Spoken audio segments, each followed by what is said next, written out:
अस्सलाम वालेकुम dare readers and listeners, क्या हाल चाल है। उम्मीद है सब खैरियत से होंगे, खुश होंगे जी। तो नावल है दिली जनून, एपिसोड 6, वॉइस ओवर बाय अरवा।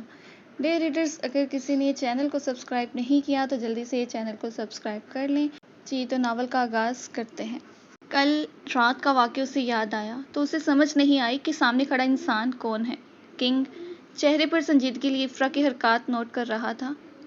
कौन हैं आप और आप मुझे यहाँ क्यों लाए हैं? इफ़रा ने घबराते हुए लहजे में पूछा। किंग चलता हुआ उसके पास आया जो पीछे को खिसक रही थी। किंग ने झुकते हुए इफ़रा की गर्दन में हाथ डालते उसका चेहरा ऊपर किया, जिसका खौफ के मारे चेहरा पीला पड़ गया था। जितना सामने वाला इंसान खड़ा प्यारा लग रहा था, अब उतना ही उसे किंग से खौफ महसूस हो रहा था। किंग को आज तक कुछ लोगों के अलावा किसी ने नहीं देखा था और आज किंग ने इफ़रा को भी अपना चेहरा दिखा दिया और ये हैरानकुन बात थी। आज से तुम यहीं इस कमरे में बंद रहोगी, इसलिए यहाँ से भागने की कोशिश मत करना, क्योंकि मेरी कैद से रिहाई नामुमकिन है। किंग ने उसकी सहमी हुई आंखों में देखते पूरे इसरार लहजे में कहा। कोशिश के बावजूद वो अपना लहजा सर्द नहीं कर पाया था। आप मुझे यहाँ क्यों रखना चाहते हैं? प्लीज़ मुझे घर जाने दें, वरना मैं आपको बहुत तंग करूँगी, इफ़रा ने मासूमियत से किंग को देखते हुए कहा, जिसके होंठ इफ़रा की बात पर न जाने क्यों मुस्कुराहट में ढले थे। उसे नहीं याद पड़ता था कि वो आखिरी बार कब मुस्कुराया था, लेकिन उसकी बचकाना बात पर मुस्कुरा पड़ा था।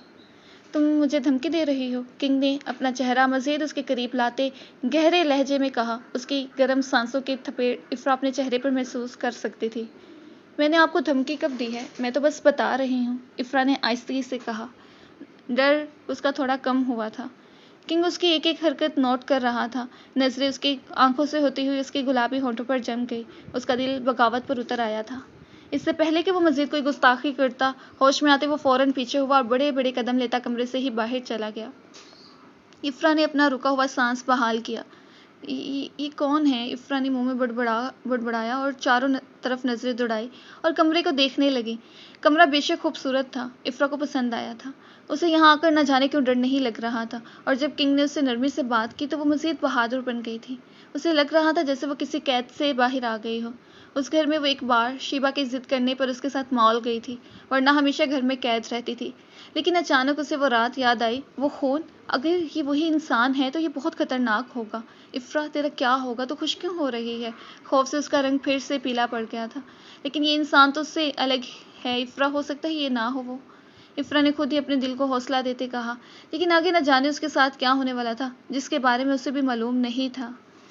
किंग, वो लड़की कहाँ है? यशम गुस्से से घर में दाखिल हुआ था। किंग जो अभी सीढ़ियाँ उतरते नीचे आ रहा था और समझने की कोशिश कर रहा था कि उसे इफ़रा के सामने क्या हो जाता है। यशम की आवाज़ उसे होश में लाई थी।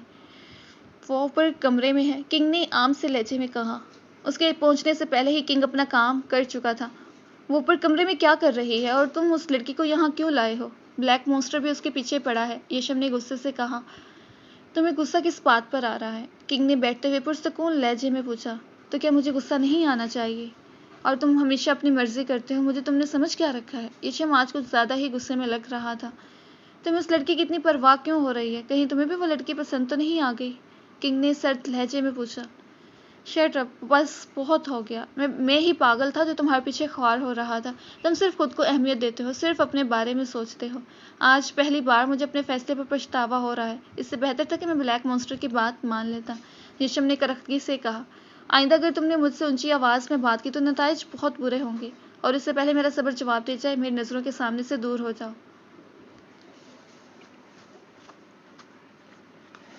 किंग ने उंगली उठाई यशम को तंबीह करती नज़रों से कहा, क्योंकि वो नहीं चाहता था गुस्से में कुछ ऐसा बोल दे जिसका बाद में उसे पछतावा हो। यशम ने होंठ भींचते अपने गुस्से को कंट्रोल किया और वहाँ से फ़ौरन चला गया।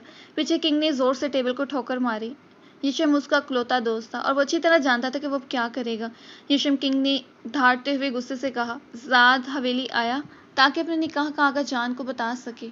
आगा जान ने जब ये सुना तो वो खुश तो हुए थे, लेकिन उन्होंने तो कुछ और सोचा था। लेकिन कोई नहीं, ये तो किस्मत की बात थी। आगा जान चाहते थे कि ज़ाद और इनफाल की शादी हो जाए, लेकिन शायद किस्मत में कुछ और ही लिखा था। आगा जान, आप आएंगे ना? ज़ाद ने उनके हाथों पर अपने हाथ रखते पूरे उम्मीद लहजे में पूछा। बेटा, मैं नहीं चाहता मेरे आने पर कोई लड़ाई झगड़ा हो। तुम भी अच्छी तरह जानते हो कि तुम्हारा बाप क्या करेगा, आगा जान ने संजीदगी से कहा। آغا جان، میں آپ کا انتظار کروں گا اور اب میں چلتا ہوں۔ ذات نے بنا آغا جان کی بات سنے اپنی بات کہی اور آغا جان کے ہاتھ چومے وہاں سے نکل گیا۔ پیچھے آغا جان نے پریشانی سے اپنے پوتے کو دیکھا جو فضول کی ضد کر رہا تھا۔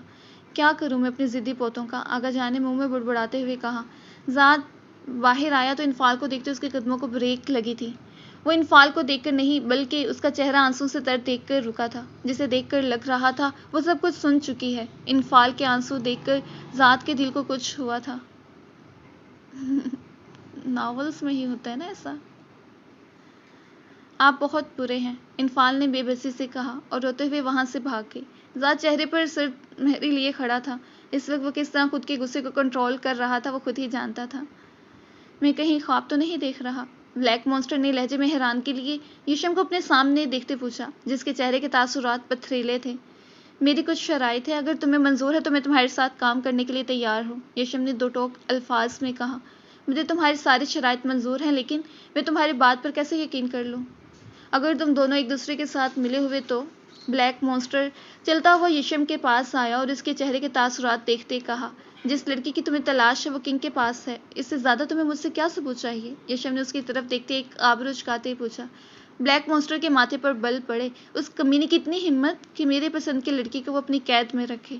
اس کا مطلب وہ آدمی کنگ کے ساتھ ملا ہوا ہے جسے میں نے اس لڑکی کو تلاش کرنے کو کہا تھا، بلیک مونسٹر نے غصے سے کہا۔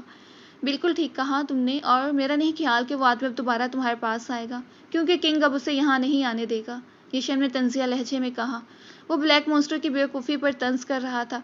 اس سالے کی تو میں اپنے ہاتھوں سے جان لے لوں گا، لیکن پہلے مجھے وہ لڑکی چاہیے، مجھے کسی بھی حال میں وہ لڑکی چاہیے، بلیک مونسٹر نے سرد لہجے میں کہا۔ تم اس بات کی فکر مت کرو، وہ لڑکی تمہارے پاس آ جائے گی، لیکن اس کے لیے تمہیں تھوڑی دیر انتظار کرنا ہوگا، یشم نے سنجیدگی سے کہا۔ میں بھی تمہاری بات پر یقین نہیں کر سکتا، تمہیں مجھے کنگ کے ٹھکانے کے بارے میں بتانا ہوگا، پھر میں سمجھ جاؤں گا کہ تم کنگ کو چھوڑ کر میرے پاس آ چکے ہو، بلیک مونسٹر نے سنجیدگی سے کہا۔ ٹھیک ہے، میں تمہیں بتا دوں گا، لیکن اس کے بعد بھی اگر تم نے مجھ سے مزید کوئی ثبوت مانگا تو میں یہاں سے چلا جاؤں گا، کیونکہ بار بار کسی کو صفائیاں دینا یشم کا سٹائل نہیں ہے، یشم نے دو ٹوک الفاظ میں کہا۔ مجھے تمہاری یہی بات تو پسند ہے، اور تم معلوم کرو وہ لڑکی زیادہ کس کے قریب تھی، کوئی نہ کوئی تو ہوگا یا ہوگی، اگر تو وہ کوئی لڑکی ہوئی تو میری خدمت میں پیش کرنا، بلیک مونسٹر نے اپنے آدمی کو دیکھتے کہا۔ تم اس لڑکی یا لڑکی کا کیا کرو گے؟ یشم نے دانت پیستے پوچھا۔ اگر لڑکا ہوا یا لڑکی، دونوں افرا اور کنگ کو قابو کرنے میں کام آئیں گے۔ کتنا پیارا نام ہے نا، بالکل اس کے جیسا، بلیک مونسٹر نے گہرے لہجے میں کہتے مزید کہا۔ اور ویسے تو اس لڑکی کا آگے پیچھے کوئی نہیں ہے، لیکن بلیک مونسٹر نہیں چاہتا کہ کوئی بھی گڑبڑ ہو، بلیک مونسٹر نے کہا تو یشم بنا کچھ کہے وہاں سے چلا گیا۔ بلیک مونسٹر کے چہرے پر مسکراہٹ آ گئی تھی، اسے تو ابھی بھی یقین نہیں آ رہا تھا کہ یشم اس کے ساتھ کام کرنے کے لیے تیار ہے۔ یشم نے کہا کہ وہ یہاں آ گیا ہے وہی کافی ہے، کنگ اور اس کے درمیان کیا مسئلہ ہوا وہ کسی کو بتانا نہیں چاہتا تھا۔ یشم یہ سب غصے میں کر رہا تھا، یقیناً جب اس کا غصہ کم ہوگا تو اسے اپنے فیصلے پر پچھتاوا ہوگا۔ وہ غصہ نہیں کرتا تھا، لیکن جب کرنے پر آتا تو کسی کی نہیں سنتا تھا۔ یشم پر نظر رکھو، وہ کیا کرتا ہے کیا نہیں، کہاں جاتا ہے، مجھے اس کے ایک ایک پل کی خبر چاہیے۔ یشم کے جانے کے بعد بلیک مونسٹر اپنے دوسرے آدمی کو حکم دیتے کہا۔ اوکے باس، آدمی نے نظریں جھکائے فرمانبرداری سے کہا۔ جاؤ یہاں سے، بلیک مونسٹر نے سرد لہجے میں کہا اور خود بیٹھے یشم کے بارے میں سوچنے لگا۔ افرا کا بھوک کے مارے برا حال ہو رہا تھا، اس نے کمرے کے دروازے کی طرف دیکھا جو بند تھا، بھوک کے ہاتھوں مجبور ہو کر وہ چلتے ہوئے دروازے کے پاس گئی اور اسے کھولتے چھوٹے چھوٹے قدم لیتی باہر آ گئی۔ گھر بہت بڑا بہت خوبصورت تھا۔ یہ گھر کتنا بڑا اور پیارا ہے، افرا گھر کی خوبصورتی میں کھوئی ارد گرد دیکھتی چل رہی تھی، جب اس کا پیر پھسلا اس سے پہلے کہ وہ زمین پر گرتی، ایک مضبوط ہاتھ اس کی کمر میں حائل ہوا تھا۔ آہ، افرا کے منہ سے بے ساختہ چیخ نکلی اور زور سے آنکھیں نیچے کیے کنگ کی باہوں میں جھول گئی۔ جب تھوڑی دیر بعد اسے احساس ہوا کہ وہ زمین پر نہیں گری تو اس نے فوراً آنکھیں کھولے خود پر جھکے کنگ کو دیکھا جو چہرے پر سنجیدگی کے لیے اسے دیکھ رہا تھا۔ دونوں کے چہرے ایک دوسرے کے قریب تر تھے۔ افرا ہوش میں آتی فوراً کنگ سے پیچھے ہوتی کھڑی ہو گئی۔ تم کمرے سے باہر کیوں آئی؟ کنگ نے سرد لہجے میں پوچھا۔ وہ مجھے بھوک لگی ہے، افرا نے نظریں جھکا کر کہا۔ تو؟ کنگ نے آبرو چکاتے پوچھا۔ افرا کو لگا کہ سامنے والے انسان کا دماغ ٹھکانے پر نہیں ہے۔ دیکھیں مسٹر، میں نہیں جانتی کہ آپ کون ہیں اور مجھے یہاں کیوں لائے ہیں، اگر آپ کو مجھے یہاں لا کر بھوکا مارنا تھا تو آپ مجھے وہیں رہنے دیتے نا، اور انسان کو زندہ رہنے کے لیے کھانے کی ضرورت ہوتی ہے اور میں بھوک کی وجہ سے مرنا نہیں چاہتی۔ افرا کی فر فر چلتی زبان نے کنگ کو بھی ایک پل کے لیے حیران کر دیا، لیکن افرا کو جب احساس ہوا کہ وہ کیا کچھ بول گئی ہے تو فوراً اپنی زبان دانتوں تلے लिए चोर नज़रों से किंग को देखने लगी। वो कभी भी ऐसी बात नहीं करती थी, बल्कि शुबाना के घर तो वो सहम कर रहती थी, लेकिन न जाने यहाँ कर उसे क्या हो गया था। किंग ने अपनी पॉकेट से छोटा सा चाकू बाहर निकाला और चलता हुआ इफ्रा के करीब आया, जिसकी चाकू को देखते ही खौफ से आंखें फैल गई और पीछे को कदम लेते दीवार के साथ जा लगी। मुझे लगता है तुम्हारी जुबान को मुझे काटना पड़ेगा, ताकि दोबारा मेरे सामने जुबान चलाने से पहले तुम 100 बार सोचो। किंग ने इफ्रा के करीब आते उसके गाल पर चाकू की नोक रखते कहा, जो सांस रोके बेयकीनी से किंग को देख रही थी। आप सच में मेरी जुबान काट देंगे? अगर मुझे भूख लगी तो मैं कैसे फिर बताऊंगी आपको? इफ्रा ने आंखों में मोटे मोटे आंसू लिए किंग को देखते हुए कहा, मैं उसकी जान लेने के डर पे हूँ और मोहतरमा को भूख की फिक्र खाई जा रही है। किंग ने चाकू अपनी जेब में रखा और इसकी तरफ देखा। नीचे किचन है, जाओ और खाना बनाकर खा लो, किंग ने पीछे हुए संजीदगी से कहा। लेकिन मुझे तो खाना बनाना नहीं आता, बस छोटी मोटी चीज़ें मैंने आप ही से सीखी थी, लेकिन मुझे खाना बनाना बिल्कुल भी नहीं आता, इफ्रा ने मुंह बसोड़ते कहा। तुम यहाँ पिकनिक पर नहीं आई समझी, और तुम्हें खाना बनाना नहीं आता तो वो मेरा मसला नहीं है, और दोबारा मेरे सामने मत आना, वरना सच में तुम्हारी जान ले लूँगा, किंग ने घूरते हुए कहा और वहाँ से चला गया। और इफ्रा हैरान से मुंह खोले खड़ी किंग को जाते हुए देख रही थी। ये सच था, वो घर के काम वगैरह तो कर लेती थी और खाना बनाना उसे नहीं आता था, वो सैरिश से सीख रही थी। इफ्रा ने किंग के जाते ही अपने कदम नीचे की तरफ बढ़ा दिए। खालिद ने पूरे घर में देख लिया था, लेकिन इफ्रा कहीं नहीं मिली थी और अब खालिद का गुस्सा 7वें आसमान पर पहुंचा हुआ था। आप इतना परेशान क्यों हो रहे हैं? वो कौन सी आपकी सगी औलाद थी? शुबाना ने खालिद को देखते हुए कहा। बकवास बंद करो अपनी जवान लड़की तुम्हारे घर से गायब हो जाती है। जवान लड़की तुम्हारे घर से गायब हो जाती है और तुम्हें एहसास तक नहीं है, और वो मेरी बेटी की तरह ही थी। बहुत बड़ी गलती हुई मुझसे कि मैंने तुम जैसी औरत के हवाले इफ्रा को किया।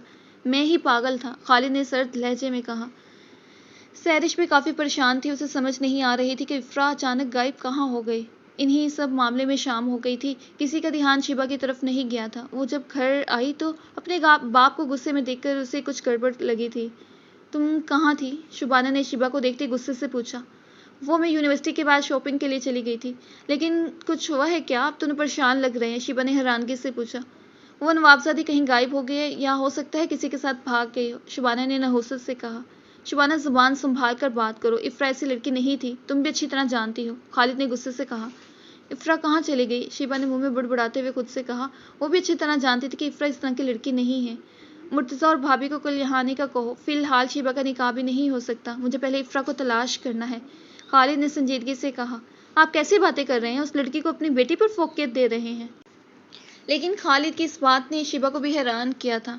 मॉम, डैड बिल्कुल ठीक कह रहे हैं, इफ्रा कोई खिलौना नहीं थी, वो शुरू से यहाँ हमारे साथ रह रही है, हमारे घर का हिस्सा है। डैड, आप उससे पहले तलाश करें, वो किसी मुसीबत में ना हो, शिबा ने खालिद के बोलने से पहले ही जल्दी से कहा। शुबाना ने खा जाने वाली नज़रों से शिबा को देखा था। तुम ठीक कह रही हो बेटा, मुझे इफ्रा को तलाश करना चाहिए, मैं मुर्तज़ा से बात करता हूँ, खालिद ने अपनी जगह से खड़े होते हुए कहा। लेकिन शिबा पहले ही अपने बाप की बात सुनते वहाँ से खिसक गई थी, वो अभी अपनी माँ की बातें नहीं सुनना चाहती थी, और पीछे शुबाना अपना गुस्सा वहाँ खड़ी मुलाजमा पर निकालने लगी। इन्फाल अपने कमरे में थी, रो रो कर उसका बुरा हाल हो गया था। अब भी वो घुटनों में मुंह दिए उदासी से बैठी हुई थी। जब दरवाज़ा नॉक होने पर उसने सर ऊपर उठाकर देखा। बदरान दरवाजे से अंदर दाखिल हुआ और चलता हुआ इन्फाल के पास आया, लेकिन उसकी सुर्ख आंखें देखकर वो बेचैन हुआ था। इन्फाल, क्या हुआ? तुम रो रही थी? बदरान ने परेशानी से पूछा। नहीं, मैं रो तो नहीं रही थी, शायद मुझे बुखार हो गया है, इन्फाल ने कपकपाते लहजे में कहा। इस वक्त यही बहाना उसे ठीक लगा था। जारी है जी। तो रीडर्स, मिलते हैं आपसे नेक्स्ट एपिसोड में, अपना ख्याल रखिएगा और चैनल को सब्सक्राइब करते हुए जाएं। अल्लाह हाफिज़।